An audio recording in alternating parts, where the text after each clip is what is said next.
quatrième séquence des ouvertures de bassin. Gomukhasana, la posture de la tête de vache. Et ensuite la posture de Hanumanasana, la posture du roi singe. Gomukhasana, tête de vache. Vous avez des briques et des sangles. Vous avancez le genou droit. Avec la main gauche, vous attrapez la cheville et vous croisez vos deux cuisses. Vous écartez bien vos talons. C'est une version de Gomukhasana, il y en a plusieurs, mais je vous propose celle-ci.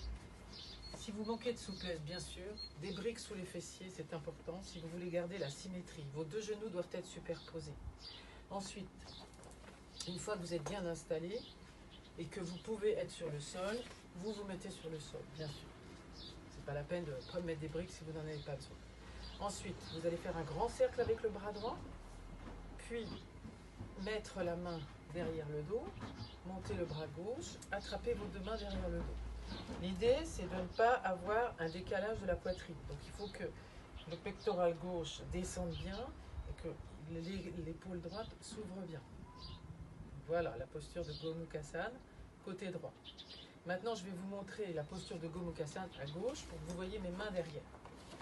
Donc je me mets de profil. Cette fois-ci, c'est le pied gauche en avant. Vous croisez vos cuisses, vous ouvrez bien vos talons et vous allez vous asseoir délicatement entre les deux talons.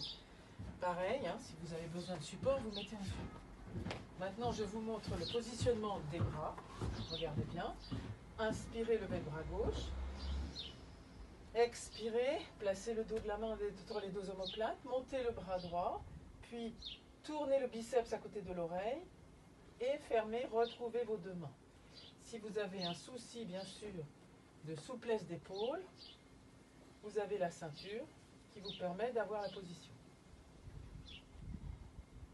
Et ensuite, pour terminer sur ces deux postures, donc quand on a terminé une des deux postures, donc je remonte à gauche, vous avez expiré, allez vers l'avant, puis dégagez les bras, puis montez, inspirez, expirez, sautez, Adho Mukha Svanasana.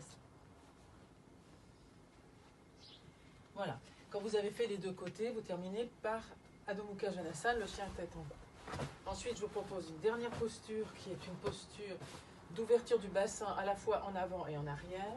Il s'agit de faire Hanumanasana, la posture du roi singe. La posture du roi singe implique qu'il faut quand même un peu de matériel. Donc vous mettez un polochon, vous vous redressez, et puis vous glissez progressivement le talon du pied avant, et vous descendez le périnée sur le support. Si le support n'est pas assez haut, et qu'il est évident qu'il faudra mettre un deuxième support. Donc ça peut être des briques supplémentaires ou un deuxième polochon. Les chaises vous permettent de contrôler la descente. Quand vous êtes arrivé à votre maximum, que vous êtes bien soutenu, vous cherchez bien à vous grandir, vous montez les bras et vous regardez devant vous. Ce qu'il faut, c'est que la jambe arrière soit bien sur le coup de pied. Ayez une bonne flexion du pied avant aussi. Rentrez le coccyx et alignez vos deux bassins au-dessus du polochon sans décalage. Vous voyez, le décalage qui peut arriver, c'est ça. Ça, c'est pas bon. Donc, il faut vraiment faire ceci. Sans la chaise, je vous montre. À gauche, maintenant. Donc, ici, je glisse mon talon et je descends le bassin sur le support. Mes deux hanches doivent être bien fixes et alignées. Et j'ouvre ma poitrine. J'essaye de tendre la jambe arrière au maximum, puis je monte les bras si je me sens bien soutenu et je regarde devant moi. Expirez, revenez. Hanumanasana, donc ça ressemble à un grand écart, effectivement. Et c'est une posture qui est très bénéfique pour le bas du dos et qui restaure bien le bas du dos, si vous la faites bien. Et à bientôt.